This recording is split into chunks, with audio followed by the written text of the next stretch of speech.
Your bedroom might be the reason you're not feeling rested, and it has nothing to do with your routine.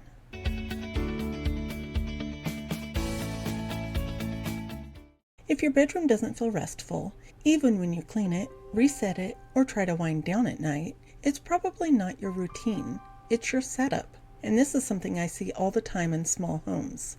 We focus so much on trying to manage the space, but we don't realize the space itself is creating pressure. Most people think rest comes from routines, but in small spaces, it often comes from how the room actually feels to exist in.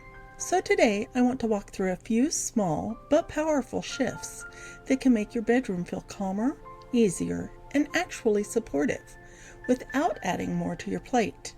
Your bedroom is holding more than we usually acknowledge. It's not just where you sleep, it's where you store things, where you get ready, sometimes where you work, and often where things land at the end of the day. And when all of those roles exist without structure, you feel it. Not always as obvious clutter, but as tension. That feeling of never fully settling in, always noticing something that needs attention, or not quite being able to relax. And over time, that turns into mental fatigue.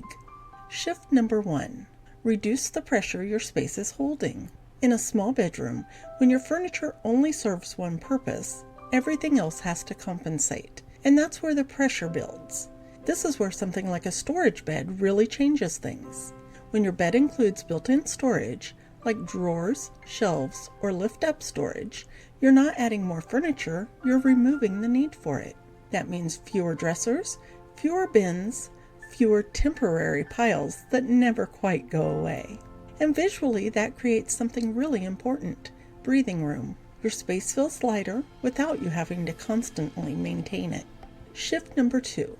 Remove decision points from your space. A big reason bedrooms feel stressful isn't just what's in them, it's how many small decisions they require. Where do I put this? Where does that go? I'll deal with this later. That constant low-level decision-making is what keeps your brain on, even when you're trying to rest.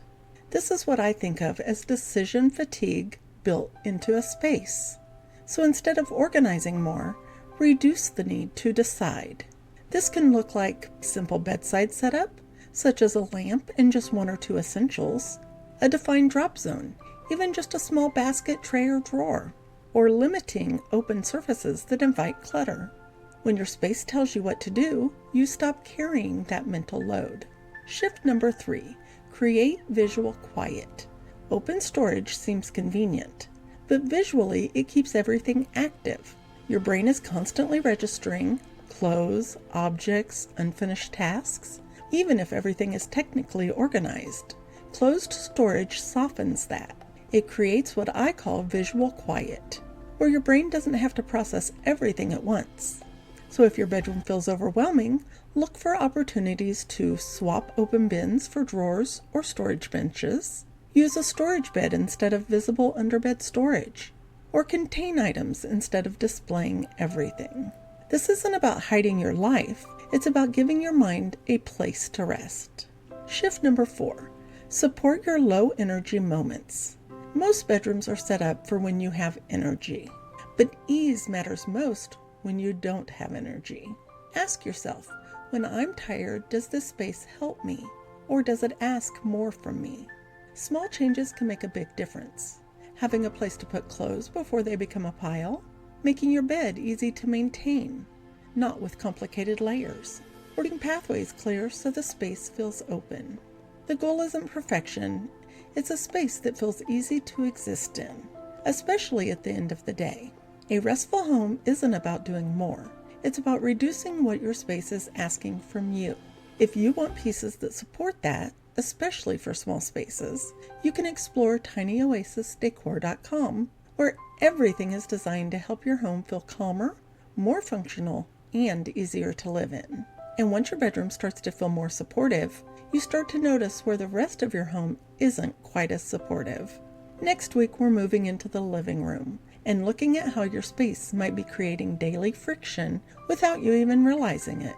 Until then, bye-bye.